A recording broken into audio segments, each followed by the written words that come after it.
जय गुरुजी महाराज। अनंतम अनंतम शुक्राना गुरुजी महाराज। श्री शिव महापुराण वायवीय संहिता उत्तरखंड अध्याय 3। उपमन्यु कहते हैं, श्री कृष्ण महेश्वर परमात्मा शिव की मूर्तियों से यह संपूर्ण चराचर जगत किस प्रकार व्याप्त है, यह सुनो। ब्रह्मा, विष्णु, रुद्र, महेशान तथा सदाशिव, ये उन परमेश्वर की 5 मूर्तियां जाननी चाहिए जिनसे यह संपूर्ण विश्व विस्तार को प्राप्त हुआ है। इनके सिवा और भी उनके 5 शरीर हैं जिन्हें पंच ब्रह्म मंत्र कहते हैं।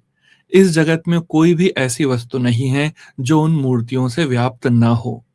ईशान, पुरुष, अघोर, वामदेव और सद्योजात, ये महादेव जी की विख्यात 5 ब्रह्म मूर्तियां हैं।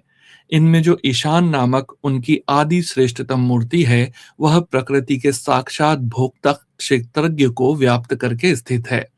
मूर्तिमान प्रभु शिव की जो तत्पुरुष नामक मूर्ति है, वह गुणों के आश्रय रूप भोग्य अव्यक्त प्रकृति में अधिष्ठित है।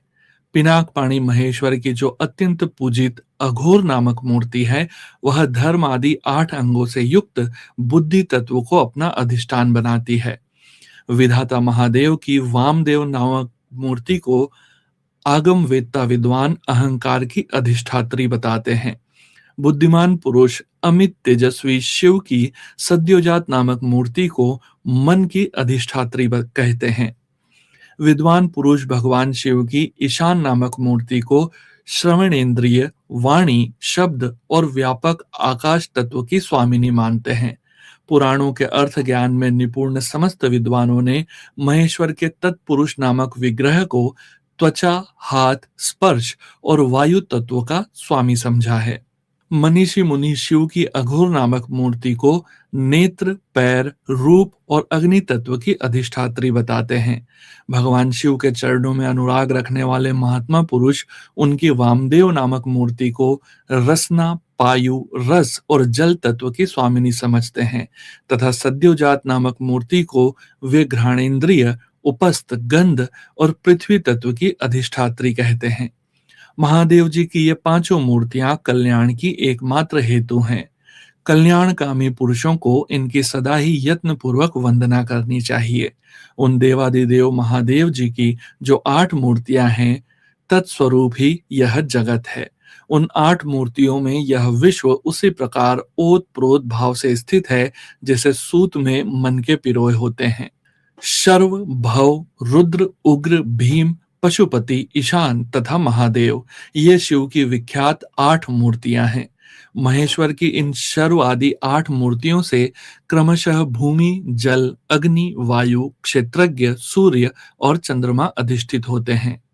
उनकी पृथ्वीमय मूर्ति संपूर्ण चराचर जगत को धारण करती है। उसके अधिष्ठाता का नाम शर्व है, इसलिए वह शिव की शार्वी मूर्ति कहलाती है।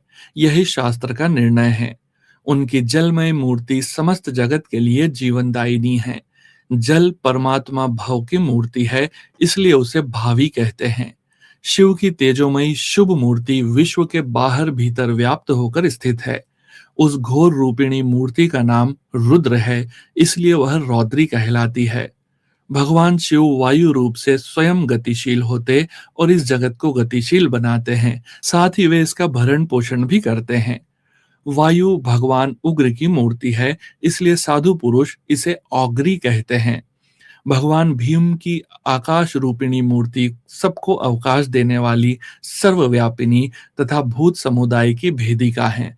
वह भीम नाम से प्रसिद्ध है, अतः इसे भैमी मूर्ति भी कहते हैं।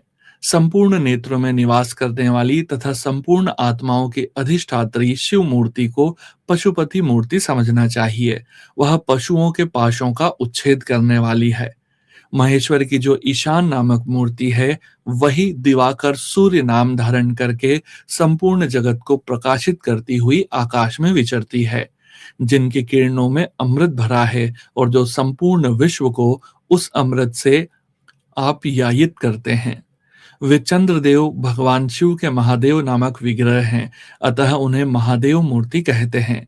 यह जो 8वीं मूर्ति है, वह परमात्मा शिव का साक्षात स्वरूप है तथा उन सब मूर्तियों में व्यापक है। इसलिए यह संपूर्ण विश्व शिव रूप ही है। जैसे वृक्ष की जड़ सींचने से उसकी शाखाएं पुष्ट होती है, उसी प्रकार भगवान शिव की पूजा से उनके स्वरूप भूत जगत का पोषण होता है। इसलिए सबको अभयदान देना, सब पर अनुग्रह करना और सबका उपकार करना, यह शिव का आराधन माना गया है।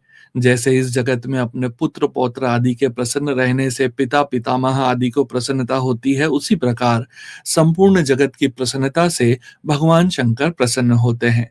यदि किसी भी देहधारी को दंड दिया जाता है तो उसके द्वारा अष्टमूर्तिधारी शिव का ही अनिष्ट किया जाता है, इसमें संशय नहीं है।